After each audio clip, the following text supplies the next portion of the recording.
நம்முடைய இனத்தினுடைய கழகத்தினுடைய தலைவர், தமிழக முதல்வர், நம்முடைய திராவிடர் மாடல், எல்லோருக்கும் எல்லாம் நாயகன் நம்முடைய தளபதியார் அவர்கள் இப்பொழுது இங்கே நமக்கெல்லாம் உரையாற்றுவார்கள்.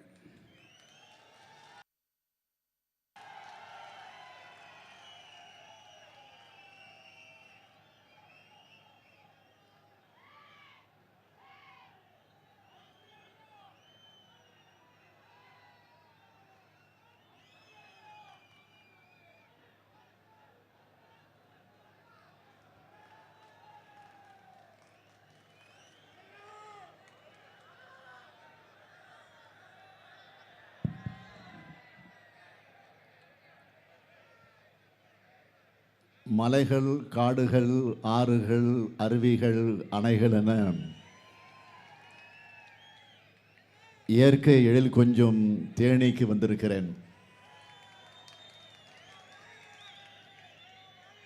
தென் மாவட்ட மக்களின் குலசாமியாக மதிக்கப்படுகிற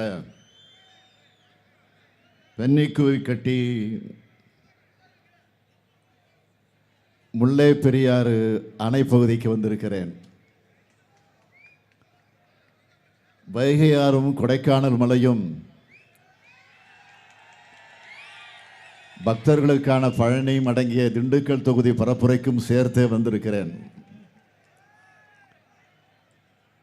தேனி திண்டுக்கல் தொகுதியினுடைய தேர்தல் பரப்புரை கூட்டத்தில் பங்கெடுத்துள்ள மாண்புமிகு அமைச்சர் பெருமக்கள், கழகத்தினுடைய துணை பொதுச் செயலாளர் மாண்புமிகு அமைச்சர் அண்ணன் ஐ பெரியசாமி அவர்களே,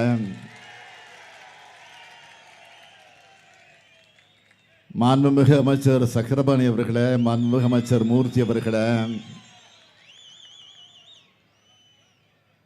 மார்க்சிஸ்ட் கம்யூனிஸ்ட் கட்சியினுடைய மாநில விவசாயிகளுடைய தலைவர் அருமை தோழர் சண்முகம் அவர்களே, மாவட்ட கழகத்தினுடைய செயலாளர்கள், சட்டமன்ற உறுப்பினர் கம்பம் ராமகிருஷ்ணன் அவர்களே, சட்டமன்ற உறுப்பினர் தம்பி ஐபி செந்தில்குமார் அவர்களே, மணிமாறன் அவர்களே, சட்டமன்ற உறுப்பினர்கள் வெங்கடேசன் அவர்களே, மகாராஜன் அவர்களே, சரவணகுமார் அவர்களே, மூவேந்தர் முன்னேற்ற கழகத்தினுடைய தலைவர் அருமை சகோதரர் ஸ்ரீதர் பாண்டியார் அவர்களே, மக்கள் விடுதலை கட்சியினுடைய தலைவர் முருகவேல் ராஜன் அவர்களே, தேனி நாடாளுமன்ற தொகுதியினுடைய வேட்பாளர்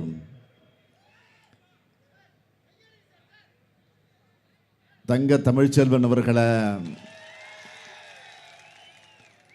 திண்டுக்கல் நாடாளுமன்ற தொகுதியினுடைய வேட்பாளர் சச்சிதானந்தம் அவர்களே, முன்னாள் சட்டமன்ற உறுப்பினர் அண்ணன் மோகே அவர்களே, தேர்தல் பொறுப்பாளர் வழக்கறிஞர் ரவிச்சந்திரன் உள்ளிட்ட கழக நிர்வாகிகளே, ஒருங்கிணைந்த தேனி திண்டுக்கல் மதுரை மாவட்ட கழகத்தினுடைய நிர்வாகிகளே, உள்ளாட்சி அமைப்பினுடைய பிரதிநிதிகளே, இந்தியா கூட்டணி கட்சிகளை சார்ந்த நிர்வாகிகளே, தொண்டர்களே, தோழர்களே, செயல் வீரர்களே, பத்திரிகை மற்றும் ஊடகத்துறையை சார்ந்த நண்பர்களே, வணக்கத்திற்குரிய வாக்காளர் பெருமக்களே, என் உயிரோடு கலந்திருக்கக்கூடிய தலைவர் கலைஞர் அவர்களின் உயிரினும் உயிரான அன்பு உடன்பிறப்புகளே, அனைவருக்கும் என்னுடைய மாலை வணக்கம். இது தேர்தல் பரப்புரை கூட்டமா அல்லது வெற்றி விழா மாநாடா என அனைவரும் வியக்கும் அளவுக்கு இந்த கூட்டத்தை ஏற்பாடு செய்திருக்கக்கூடிய நம்முடைய ஐபி அவர்களுக்கும் சக்கரபாணி அவர்களுக்கும் மாவட்ட கழகத்துடைய செயலாளர்களுக்கும் நிர்வாகிகளுக்கும் என்னுடைய பாராட்டுக்கள், வாழ்த்துக்கள். கழகத்துக்கு தென்பாண்டி மண்டலத்தில் கிடைத்த பெரியசாமி தான் துணை பொதுச் செயலாளர் பெரியசாமி.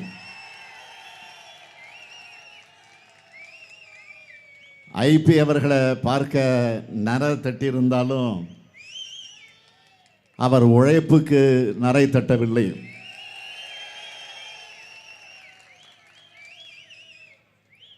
ஐபி அவர்களது உழைப்பே தேனி, திண்டுக்கல் வேட்பாளர்களை வெற்றி பெற வைக்கும் என்ற நம்பிக்கை எனக்கு உண்டு. தேனி நாடாளுமன்ற தொகுதியில் திராவிட முன்னேற்ற கழகத்தினுடைய வேட்பாளராக நம்முடைய சகோதரர் தங்க தமிழ்செல்வன் அவர்கள் உதயசூரியன் சின்னத்தில் போட்டியிடுகிறார். தங்க தமிழ்செல்வன் அவர்கள் இந்த மண்ணின் மைந்தர். திமுகவினுடைய கொள்கை பொறுப்பு செயலாளர், தேனி வடக்கு மாவட்ட திமுக செயலாளர், மிக நீண்ட அரசியல் அனுபவம் கொண்ட செயல் வீரர், விவாதங்களில் சிரித்தபடியே சீறுவதை நீங்கள் பார்த்திருப்பீங்க. அவரது குரல் தேனி மக்களின் குரலா நாடாளுமன்றத்தில் ஒலிக்க உதயசூரியன் சின்னத்தில் நீங்கள் வாக்களிக்கணும். திண்டுக்கல் நாடாளுமன்ற தொகுதியில் தோழர் பாலகிருஷ்ணன் அவர்களின் ஆதரவு பெற்ற மார்க்சிஸ்ட் கம்யூனிஸ்ட் கட்சியினுடைய வேட்பாளர் சச்சிதானந்தம் அவர்கள் அறிவால் சுத்தியல் நட்சத்திரம் சின்னத்தில் போட்டியிடுகிறார். மார்க்சிஸ்ட் கம்யூனிஸ்ட் கட்சியிலிருந்து 40 ஆண்டு காலம் மக்கள் பணிக்கு உழைத்த சொந்தக்காரர். மாணவர்கள், இளைஞர்கள், உழவர்கள், தொழிலாளிகள் என அவர்களுக்காகவே தன்னோட வாழ்க்கையை அர்ப்பணித்துக் கொண்டவர்.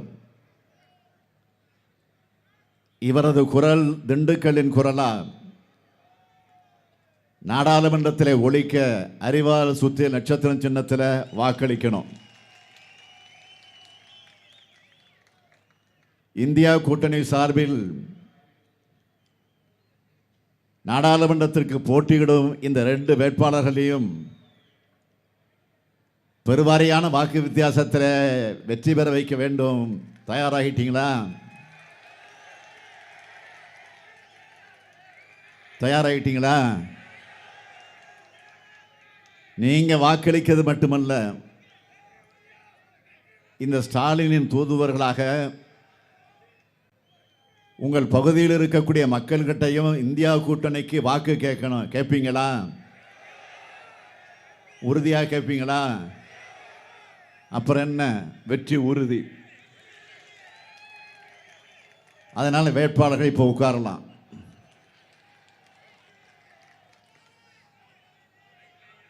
இந்தியா கூட்டணி மக்களுக்கான சாதனைகளை செய்யக்கூடிய நம்பகமான கூட்டணி. நாளை சாதனைகளாக மாறப்போகிற திட்டங்களை வாக்குறுதிகளாக தேர்தல் அறிக்கையில் சொல்லியிருக்கோம். அதில் சிலவற்றை மட்டும் தலைப்புச் செய்திகளாக எடுத்து சொல்லணும்னா, பேபி அணை மற்றும் முல்லை பெரியாறு அணை பலப்படுத்தப்படும். வாழை மற்றும் திராட்சைக்கு மதிப்பு கூட்ட தொழிற்சாலைகள் அமைக்கப்படும். உசிலம்பட்டி, தேனி, போடிநாயக்கனூர் பகுதிகளில் புறவழிச்சாலை அமைக்கப்படும். போடி, கொட்டக்கூடு ஆற்றின் குறுக்கே நீர்த்தேக்க அணை கட்ட ஆய்வு மேற்கொள்ளப்படும். திண்டுக்கல் சபரிமலை இடையே ரயில் சேவை அமைக்கப்படும். முல்லை பெரியாறிலிருந்து குழாய் மூலம் தண்ணீர் எடுத்து ஆண்டிப்பட்டி கண்மாய்களுக்கு வழங்கப்படும். திண்டுக்கல்லில் இருந்து சென்னைக்கு தனி ரயில் வசதி ஏற்படுத்தப்படும். 10 ஆண்டுகளா மக்கள் விரோத பாஜக அரசால் தொடர்ந்து உயர்த்தப்பட்ட பெட்ரோல், டீசல், கேஸ் விலை குறைக்கப்படும். சிறுபான்மையின மக்களுக்கு எதிரான சட்டங்கள் ரத்து செய்யப்படும். தொழிலாளர் விரோத சட்டங்கள், ஜிஎஸ்டி சட்டங்கள் மறு சீரமைப்பு செய்யப்படும். விவசாயிகள் கூட்டுறவு வங்கிகளையும் வாங்கியிருக்கக்கூடிய கடனும் வட்டியும் தள்ளுபடி செய்யப்படும். உழவர்களுடைய வேளாண் விளைபொருட்களுக்கு மொத்த உற்பத்தி செலவுடன் 50 விழுக்காடு என்பதை வலியுறுத்தி குறைந்தபட்ச ஆதரவு விலை நிர்ணயம் செய்யப்படும். தேசிய நெடுஞ்சாலைகளில் இருக்கிற சுங்கச்சாவடிகள் முற்றிலுமாக அகற்றப்படும். மகாத்மா காந்தி தேசிய ஊரக வேலை வாய்ப்பு உறுதி திட்டத்தோட வேலை நாட்கள் 100 150 நாட்களாகவும் ஊதியம் 400 ரூபாயாகவும் உயர்த்தப்படும். மாணவர்களுடைய கல்வி கடன் முற்றிலுமாக தள்ளுபடி செய்யப்படும். வங்கிகளில் மினிமம் பேலன்ஸ் இல்லாதப்போ விதிக்கப்படக்கூடிய அபராதம் நீக்கப்படும். மூத்த குடிமக்கள், மாற்றுத்திறனாளிகள், 3ஆம் பாலினத்தோர் மற்றும் மாணவர்களுக்கு ரயில்வே துறையில் வழங்கப்பட்டு வந்த கட்டண சலுகை மீண்டும் நடைமுறைப்படுத்தப்படும். இப்படி தமிழ்நாட்டோட குரலா திமுக தேர்தல் அறிக்கையை வெளியிட்டிருக்கோம். தெற்கின் குரல் காங்கிரஸ் தேர்தல் அறிக்கையிலும் எதிரொலிக்குது. அருமை சகோதரர் ராகுல் காந்தி வெளியிட்டிருக்கக்கூடிய காங்கிரஸ் கட்சியோட தேர்தல் அறிக்கை வாக்குறுதிகளில்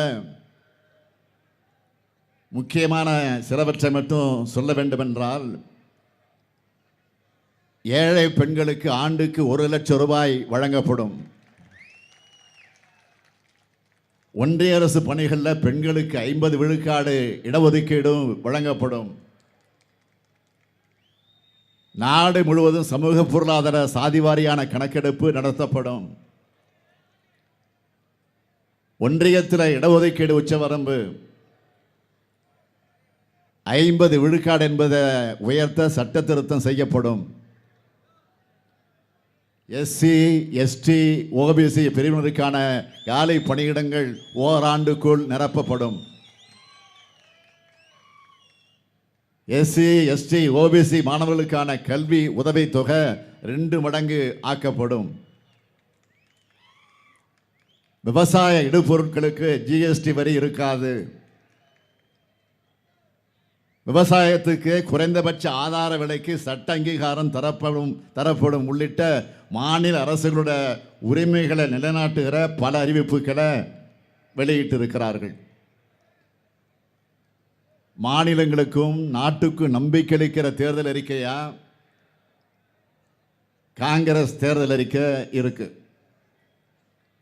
நாம் சொல்லியுள்ள அனைத்தையும் செய்யும் காலம் கனிந்து வருகிறது. நீங்கள் அளிக்கும் வாக்கு என்பது உங்கள் தொகுதிக்கான எம்பியை தேர்வு செய்வதற்காக மட்டுமல்ல, நீங்கள் அளிக்கிற வாக்கு மூலமாகத்தான் இந்தியாவின் அடுத்த பிரதமராக ஒரு ஜனநாயகவாதி வர முடியும்.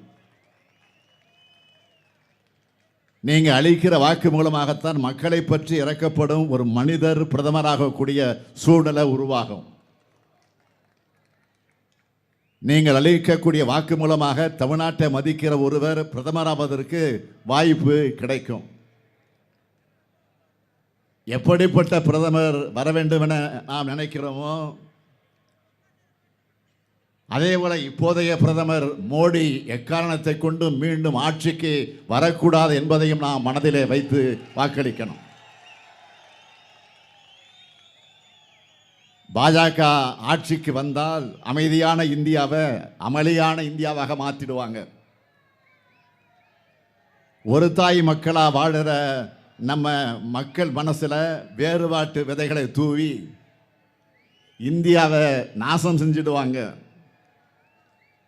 இன்னொரு முறை மோடி ஆட்சிக்கு வந்தால் இந்தியாவில் ஜனநாயகம் இருக்காது. நாடாளுமன்றத்தில் விவாதம் இருக்காது. தேர்தல் என்பதே ஜனநாயகபூர்வமாக இருக்காது. மாநில அரசுகளுக்கு எந்த அதிகாரமும் இருக்காது. சட்டமன்றங்கள் இருக்குமா என்பதே சந்தேகம். ஒரே மொழி, ஒரே மதம், ஒரே பண்பாடு, ஒரே உடை, ஒரே உணவுன்னு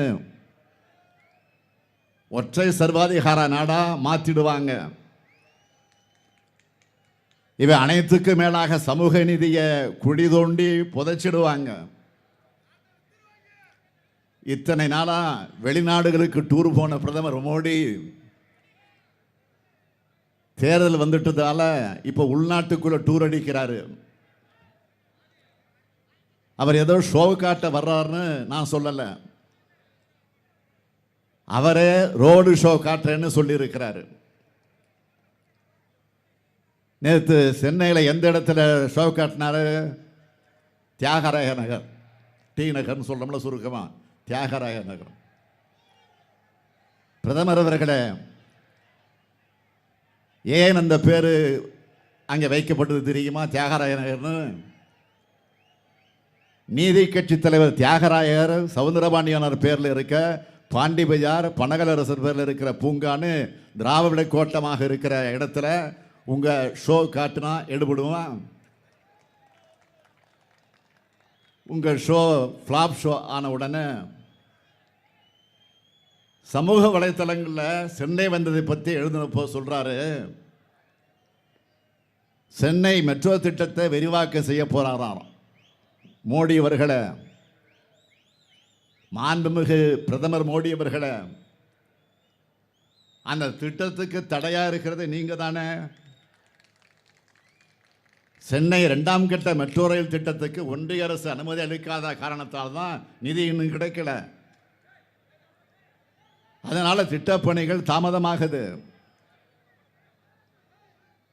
கடந்த 2020 ஒன்றிய உள்துறை அமைச்சர்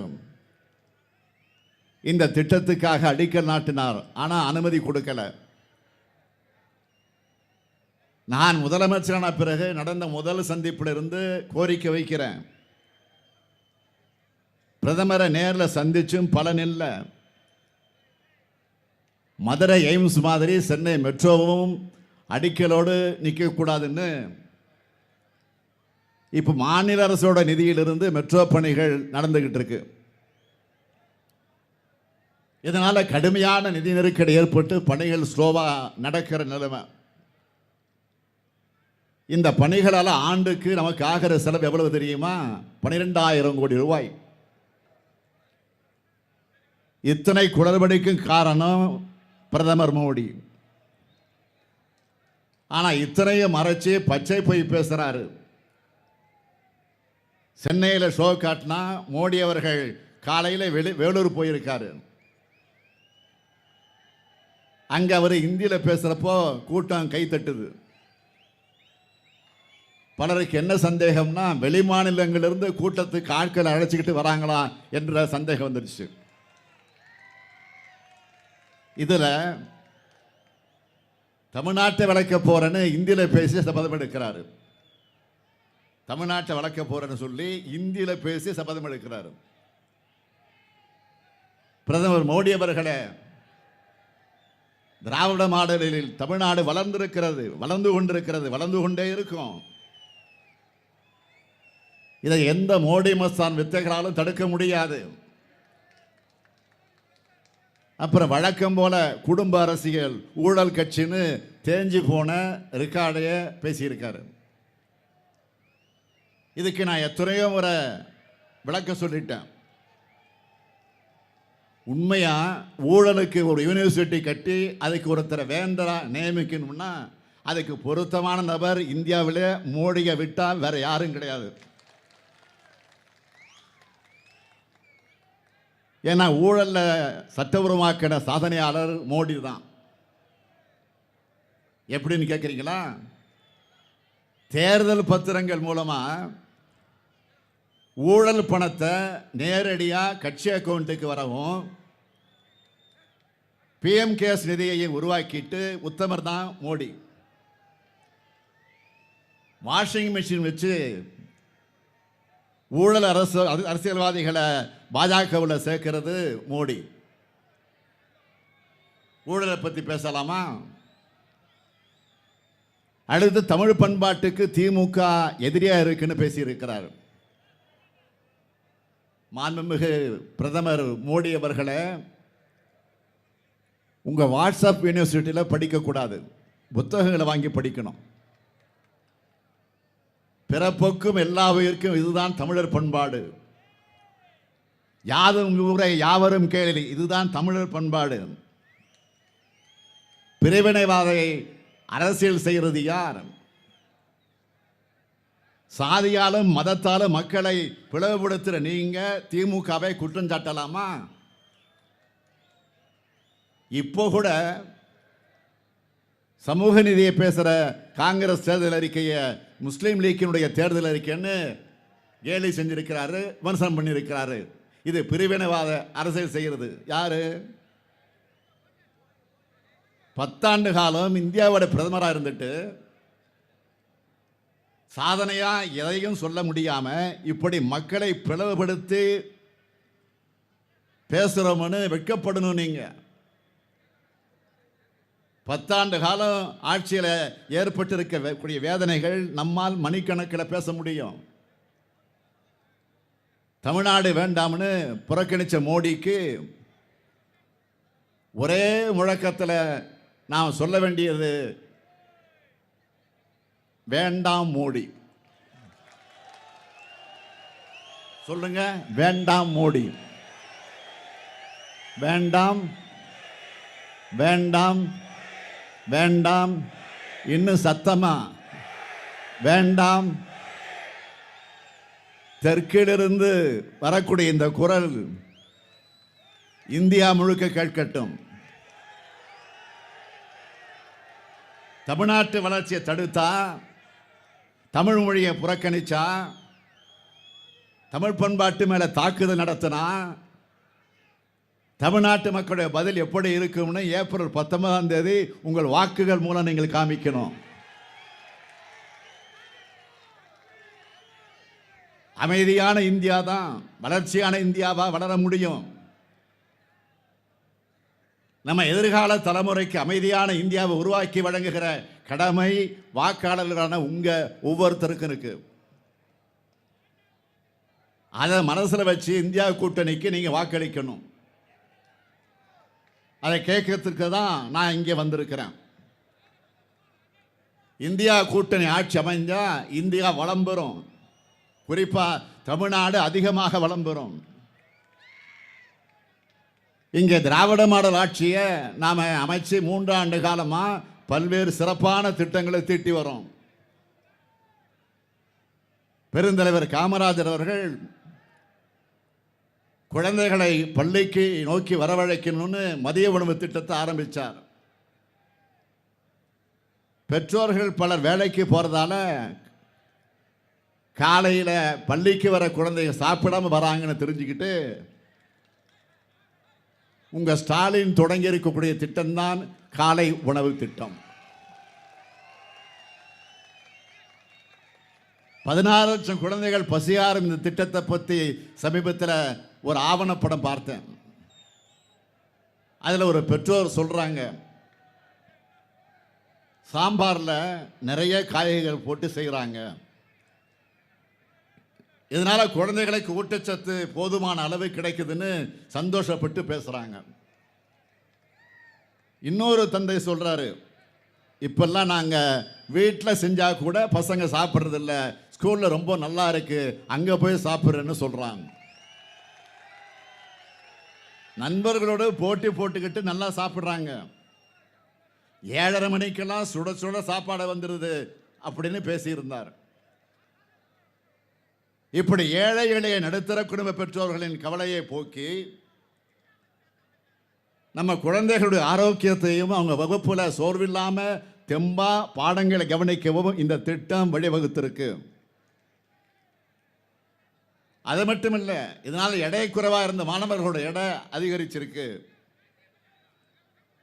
ஏன், மாணவர்களுடைய வருகை பள்ளிக்கு வரக்கூடிய வருகை அதிகரிச்சிருக்குன்னு ஆய்வு முடிவுகள் வந்திருக்கு. இந்த புரட்சிகர திட்டத்தை இந்தியாவில் இருக்கக்கூடிய மற்ற மாநிலங்கள் மட்டுமல்ல, வெளிநாடு அமெரிக்காவுக்கு பக்கத்தில் இருக்கிற மிகப்பெரிய வளர்ந்த நாடு, வளர்ச்சி பெற்ற நாடு கனடா நாட்டிலையும் அறிமுகப்படுத்த போறதாக அந்த நாட்டு பிரதமர் அறிவிச்சிருக்கிறார்.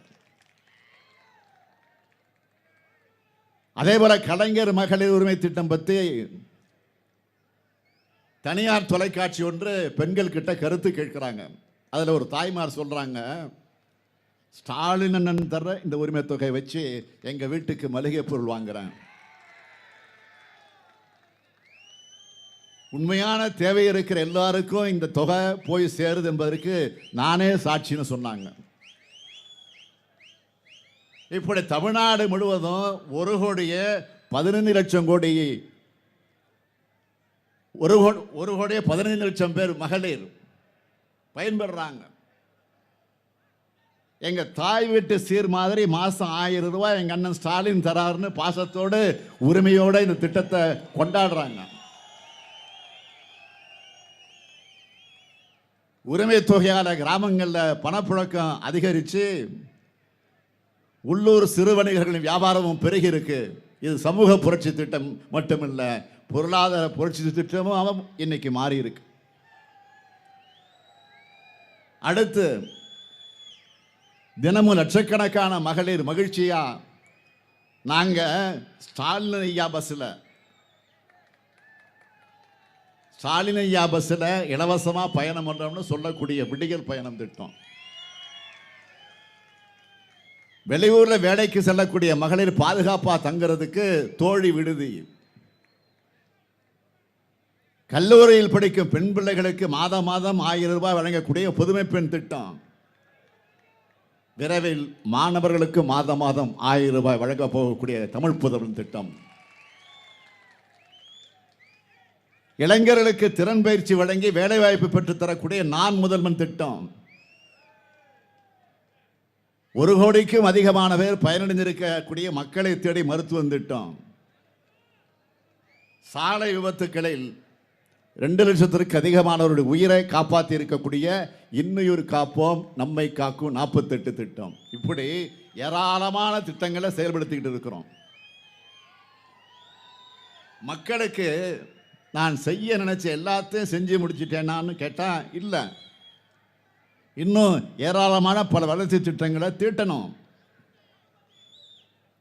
அதுக்கு நம்ம உடன்பாடான ஒன்றிய அரசு, தமிழ்நாட்டை மதிக்கிற ஒன்றிய அரசு அமையணும். ஒன்றிய அரசின் கூட்டணியில் நாம் எப்பவெல்லாம் இருந்திருக்கிறோமோ அப்பெல்லாம் தமிழ்நாட்டுக்கு ஏராளமான திட்டங்களை கொண்டு வந்திருக்கிறோம். இது தமிழ்நாட்டு மக்களான உங்களுக்கு நன்றாக தெரியும். அதிமுக ஒன்றிய அரசில் கூட்டணி சேர்ந்தா சுயநலத்துக்கு பயன்படுத்தும். திமுக ஒன்றிய அரசில் இடம்பெற்றால் மாநிலத்தின் நலனுக்காக பயன்படுத்தும். கடந்த முறை தமிழ்நாட்டில் ஒரே ஒரு தொகுதி தவிர எல்லாத்திலையும் நாம் வென்றோம். அந்த ஒரே ஒரு தொகுதியான இந்த தேனி தொகுதி இந்த முறை தமிழ்நாட்டிலேயே அதிக வாக்கு வித்தியாசத்தில் வெல்லணும். உறுதி எடுத்துட்டீங்களா? தமிழ்நாட்டின் அனைத்து தொகுதிகளையும் வென்று இந்தியா கூட்டணியுடைய ஒன்றிய அரசு மூலமா தமிழ்நாட்டுக்கான எல்லா சிறப்பு திட்டங்களையும் கொண்டு வருவோம். நாம தான் எல்லா தொகுதியும் வெல்ல போறோம்னு தெரிஞ்சுக்கிட்டே பழனிசாமி இப்ப என்ன கேட்கிறாரு? மத்திய அரசுல 14 வருஷம் இருந்தீங்களே திமுக, என்ன சாதிச்சதுன்னு கேட்கிறாரு. பல முறை இதற்கு நான் பதில் சொல்லியிருக்கேன். முதல்ல பழனிசாமி அவர்களுக்கு பணியோடு கேட்கிறேன், காலையில் எழுந்திரிச்சோன்னா பத்திரிகையை படிங்க.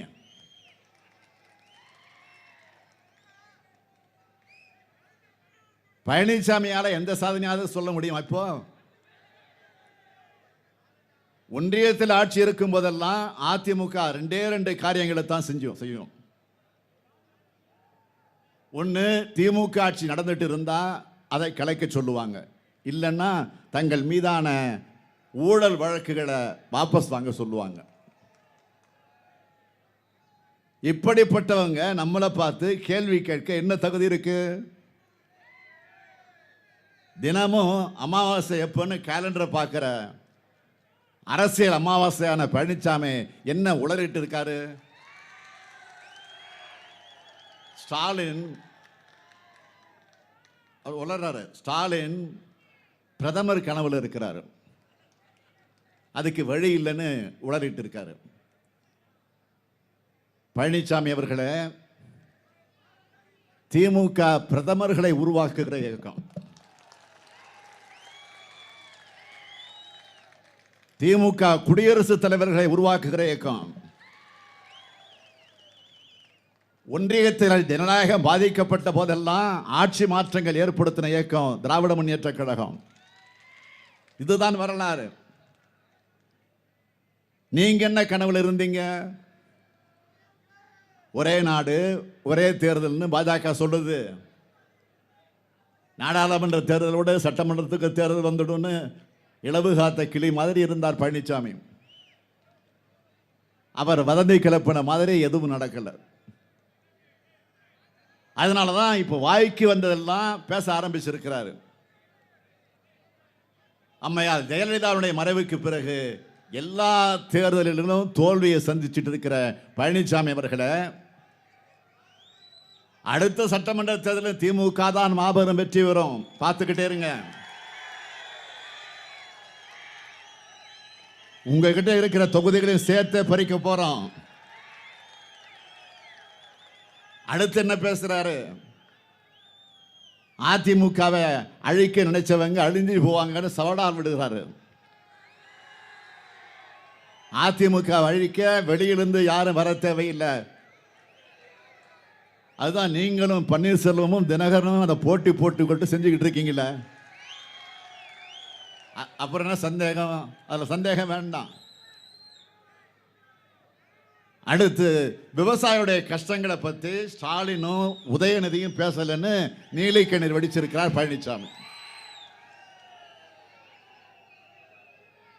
விவசாயிகள் உங்க ஆட்சியில மாதிரி கஷ்டத்தில் இருந்தால் தானே அவங்கள கஷ்டங்களை பேசுவாங்க. கழக ஆட்சியில விவசாயிகள் மிக மிக மகிழ்ச்சியா இருக்காங்க. பழனிசாமிக்கு உண்மையிலே உழவர்கள் மேல அவ்வளவு அக்கறை இருக்குன்னா, இப்போ ஒன்றிய அரசுக்கு எதிராக போராடுகிற உழவர்களுக்காக ஏன் பழனிசாமி பேசல? அவங்களுக்காக ஏன் கண்ணீர் வடிக்கல? அதுக்கு காரணமான மோடியை ஏன் விமர்சிக்கல? 3 வேளாண் சட்டங்கள் கொண்டு வந்து உழவர்கள் வயிற்றில் அடிச்சது ஒன்றிய பாஜக அரசு. 1.5 வருஷம் 1.5 ஆண்டுகள் தலைநகர் டெல்லியில் தங்கி போராடினாங்க விவசாயிகள். அவங்க தெரிவித்த எதிர்ப்பினால்தான் பின்வாங்கிச்சு பாஜக அரசு. அப்ப பல்வேறு வாக்குறுதிகளை கொடுத்தது ஒன்றிய அரசு. ஆனா அதையும் கடந்த ஓராண்டு காலத்தில் நிறைவேற்றல. எனவேதான் மீண்டும் டெல்லியில் உழவர்கள் போராட்டம் தீவிரம் அடைஞ்சுக்கிட்டு இருக்கு. அவங்க மேல இரக்கமற்ற வகையில் தாக்குதல் நடத்தப்பட்டுச்சு. எதிரி நாட்டு பயங்கரவாதிகள் மாதிரி மோடி அரசு சொந்த நாட்டு உழவர்களை பழிவாங்கினப்போ இந்த பச்சை பொய் பழனிசாமி எங்கே போனார்? உழவர்களுக்கு எப்படிப்பட்ட துரோகத்தை பண்ணார் இந்த பழனிசாமி? 3 வேளாண் சட்டங்கள்ல எந்த பாதிப்பும் இல்லை. பாதிப்பு இருக்கிறதா சொல்றவங்க கூட நான் விவாதிக்க தயார். இந்த சட்டம் வந்தா தமிழ்நாட்டு விவசாயிகள் உத்தரப்பிரதேசத்துக்கு போய் வியாபாரம் செய்யலான்னு கப்சா விட்டவர் பழனிசாமி. போராடின விவசாயிகளை அவங்க விவசாயிகளே இல்லை, புரோக்கர்னு சொன்னார். ஆக விவசாயிகளை புரோக்கர்னு சொன்ன அரசியல் புரோக்கர் தான் பழனிசாமி. அப்படிப்பட்டவர் இன்னைக்கு விவசாயிகளுக்காக நீலி கண்ணீர் வடிக்கிறார். பழனிசாமி அவர்களே, திமுக ஆட்சியில தான் வேளாண்மைக்குன்னு தனி நிதிநிலை அறிக்கை தாக்கல் செஞ்சிருக்கிறோம். 3 ஆண்டுகளை 2 லட்சம் விவசாயிகளுக்கு மின் இணைப்புகளை கொடுத்திருக்கிறோம். நீங்க கஜானாவே தூர்வாரினீங்க, நாங்கள் டெல்டா மாவட்டங்களில் கால்வாய்களை தூர்வாரி காவேரி கடமடைக்கும் கொண்டு சேர்த்தோம். உணவு அமைச்சர் இங்க இருக்காரு சக்கரபாணி. ஒவ்வொரு ஆண்டும் கொள்முதல்ல சாதனை பண்றோம். வேளாண் துறை சார்பில் கண்காட்சி, திருவிழா, சங்கமம்னு நடத்தி உழவர்கள் உள்ளத்துல நம்பிக்கையை விதைக்கிறோம். மண்ணும் செழிக்குது, மக்களும் செழிக்கிறாங்க. இதுதான் திராவிட மாடல் ஆட்சி. உழவர்களுக்கு துரோகம் செஞ்ச மாதிரியே குடியுரிமை திருத்த சட்டத்தை ஆதரிச்சு வாக்களிச்சு சிறுபான்மை இஸ்லாமிய சகோதரர்களுக்கு துரோகம் செஞ்சார் பழனிசாமி. இன்னைக்கு திண்டுக்கல்ல சிறுபான்மை மக்கள் பத்தி பேச ஆரம்பிச்சிருக்கிறார். சிஏவுக்கு எதிராக போராடின பெண்கள் குழந்தைகள் மேல கூட தடியடி நடத்தி அதை பார்த்து ரசிச்சு, நான் உட்பட இந்தியா கூட்டணியினுடைய தலைவர்கள் மேல 8000 பேர் மேல எஃப்ஐஆர் போட்டாரு.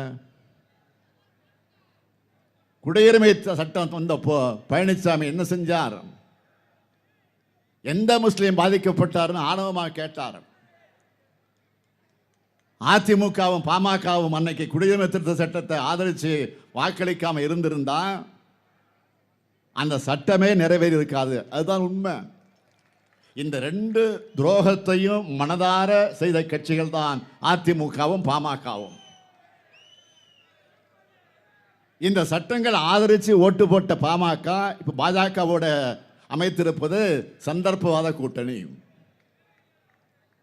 மருத்துவர் ஐயா ராமதாஸ் நிலைமையை பார்த்து அவங்க கட்சிக்காரங்களே தலைகுனிஞ்சு நிற்கிறாங்க. இதுக்கு மேல அவரை நான் விமர்சிக்க விரும்பல. அடுத்து தேனி தொகுதியில் பாஜக ஆதரவு பெற்ற வேட்பாளர் ஒருத்தர் நிற்கிறார். யாரு? தினகரன்.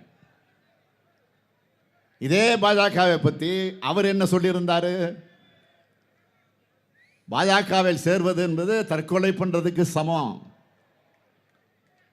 யாராவது தெரிஞ்சே கிணத்துல விழுவாங்களான்னு கேட்டவர்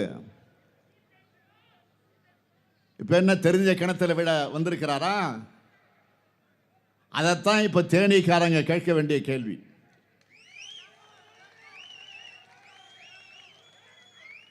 அது மட்டுமல்ல, இன்னும் பேசியிருக்காரு. டெல்லியில் வேணும்னா பெரிய கட்சியா ஆளுங்கட்சியா பாஜக இருக்கலாம், ஆனா தமிழ்நாட்டில் அதுக்கு என்ன இருக்கு? நோட்டாவோட போட்டி போடக்கூடிய கட்சி தான் பாஜகன்னு சொன்னவர் தான் இந்த தினகரன். அவரை பார்த்து நீங்க கேட்கணும், இன்று நோட்டாவோட போட்டி போட தேனிக்கு வந்திருக்கீங்களா அப்படின்னு கேட்கணும். நீங்க இல்ல உங்க வழக்கில இருந்து காப்பாத்திக்க வந்திருக்கிறீங்களா? நான் போன கூட்டங்களில் சொன்ன மாதிரி மோடி வாரண்டியோட ஒரு வாஷிங் மிஷின் வச்சிருக்காரு. மோடி ஒரு வாஷிங் மிஷின் வச்சிருக்காரு. அதில் ஊழல்வாதிகளை உள்ள அனுப்புனா அவங்க சுத்தமாக வெளியில் வந்துடுவாங்க. அது made in BJP washing machine. Made in Japan, made in America, made in இங்கிலாந்துலாம் சொல்கிறோம்ல, அது மாதிரி made in BJP washing machine. அது அந்த கட்சியோட கூட்டணி வச்சுக்கிட்டா அந்த வாஷிங் மிஷின் வெளுத்துரும். அப்படி வெளுக்கப்பட்டு பாஜக கூட்டணி சார்பில் நிற்கிறவர் தான் தினகரன். 1995-96 ஆண்டுகளில் வெளிநாட்டில் இருந்து 62,61,000 அமெரிக்க டாலர்களை அங்கீகாரமற்ற முகவர் மூலமாக பெற்று இங்கிலாந்தில் இருக்கிற நிறுவனங்களுக்கு சட்டவிரோதமாக கொடுத்து அந்நிய செலவாணி மோசடியில் சிக்கினவர் தான் இந்த தினகரன். ஃபெரா போன்ற சொற்களை தமிழ்நாட்டில் முதல்ல அறிமுகப்படுத்தினதை அதற்குரிய பெருமைக்குரியவர் யாருன்னு கேட்டிங்கன்னா தினகரனுக்கு தான் உண்டு. இந்த வழக்கை 30 ஆண்டுகளாக இழுத்து கொண்டிருக்கிறார். இந்த வழக்கில் அவருக்கு 28 கோடி ரூபாய் அமலாக்கத்துறை அபராதம் விதிச்சிருக்கு. இப்ப புரியுதா ஏன் இவர் பிஜேபி போனார்னு? அது மட்டுமல்ல, அம்மையார் மறையும் வர போயஸ் கார்டனுக்கு நுழைய முடியாம தடை செய்யப்பட்ட ஒரு பட்டியலில் இருந்தவர் தினகரன். காரணம் என்ன? அம்மையார் சொத்து குவிப்பு வழக்கோட தன்னோட வழக்கை சேர்த்தா தனக்கும் தண்டனை கிடைச்சிடும், அதனால் 2 வழக்கையும் தனித்தனியாக நடத்தணும்னு அம்மையார் ஜெயலலிதாவின் வக்கீலையே மிரட்டினது இவர்தான். அதனால அங்கிருந்து விரட்டப்பட்டார். கடைசியா ஜெயலலிதா மறைவுக்கு பிறகு சசிகலாவால் கட்சிக்குள் சேர்க்கப்பட்ட தினகரன் தான் இப்போ வழக்குகளுக்கு பயந்து சந்தர்ப்பவாத கூட்டணி அமைச்சு மோடி வாஷிங் மிஷின் மூலமா தேனிக்குள்ள நுழைந்திருக்கிறார். இப்படிப்பட்ட சந்தர்ப்பவாதிகளை தோற்கடிக்கணும். தேனி மக்களை ஏமாந்துடாதீங்க. கடந்த முறை பன்னீர்செல்வம் மகன் ஏமாந்துட்டீங்க, இந்த முறை சசிகலா குடும்பத்தினர் ஏமாந்துடாதீங்க. ஓபிஎஸ் நிலைமை என்ன? 2 முறை தமிழ்நாட்டுடைய முதலமைச்சராக இருந்தவர், இப்ப சட்டமன்ற உறுப்பினராக இருக்கிறவர் அவமானப்படுத்த அவரை மிரட்டி ராமநாதபுரத்தில் போய் நிக்க வச்சு பாஜக வெடிக்க பார்க்குது. தினகரனை மிரட்டி தேனியில் நிக்க வச்சிருக்காங்க. இப்படி பாஜகவோட தொங்கு தசைகளாக பழனிசாமி, பன்னீர்செல்வம், தினகரன் யாராக இருந்தாலும் பாஜகவுக்கு கொடுக்கும் அதே தண்டனையை கொடுங்க. பாஜகவுக்கு சொந்த செல்வாக்கு இல்லாததால பன்னீர்செல்வம், தினகரன் போன்ற வாடகை மனிதர்களை வச்சு தேர்தலை சந்திக்குது. பிடிமா பழனிசாமியோட அதிமுகவை குத்தகை எடுத்து தனியா நிக்க வச்சிருக்கு. சொந்தமா முடிவெடுக்க முடியாம கீ கொடுத்த பொம்மை போல அதிமுகவை ஆட்டி வைக்குது பாஜக. இவங்களை மொத்தமாக தோற்கடிக்க வேண்டாமா? தமிழினத்துக்கும் தமிழுக்கும் தமிழ்நாட்டுக்கும் வஞ்சகம் செய்யும் பாஜக கூட்டத்துக்கும் துரோகம் இழைக்கக்கூடிய பழனிசாமி, பன்னீர்செல்வம், தினகரன், பாமக ஆகிய அடிமை கூட்டத்துக்கும் திண்டுக்கல் தேனி மக்கள் தக்க பாடம் புகட்ட வேண்டும். அதற்கு தேனி நாடாளுமன்ற தொகுதியில் திராவிட முன்னேற்ற கழகத்தின் வேட்பாளராக போட்டியிடுகிற தங்க தமிழ்ச்செல்வன் அவர்களுக்கு உதயசூரியன் சின்னத்திலையும், திண்டுக்கல் நாடாளுமன்ற தொகுதியில் மார்க்சிஸ்ட் கம்யூனிஸ்ட் கட்சியுடைய வேட்பாளராக போட்டியிடக்கூடிய சச்சிதானந்தம் அவர்களுக்கு அறிவால் சுத்தியல் நட்சத்திரம் சின்னத்திலையும் வாக்களிக்க வேண்டும் என்று கேட்டுக்கொள்கிறேன். நீங்க அளிக்கிற வாக்கு இந்தியாவை காக்கட்டும், தமிழ்நாட்டை காக்கட்டும், நம்முடைய எதிர்கால தலைமுறையை காக்கட்டும். பாசிசத்தை வீழ்த்த இந்தியாவை காக்க உங்கள் ஸ்டாலின் அழைக்கிறேன். 40 நமது, நாடும் நமது. 40 நாடும், 40 நமது, நாடும் நமது, நாடும் நமது. 40 நமது, நாடும் நமது. எங்க குரல் பத்தாது. 40 நமது, நாடும் நமது. 40 நமது, நாடும் நமது. நன்றி, வணக்கம். உடனுக்குடன் செய்திகளை தெரிந்து கொள்ள சன் நியூஸ் பெல் ஐகானை கிளிக் பண்ணுங்க.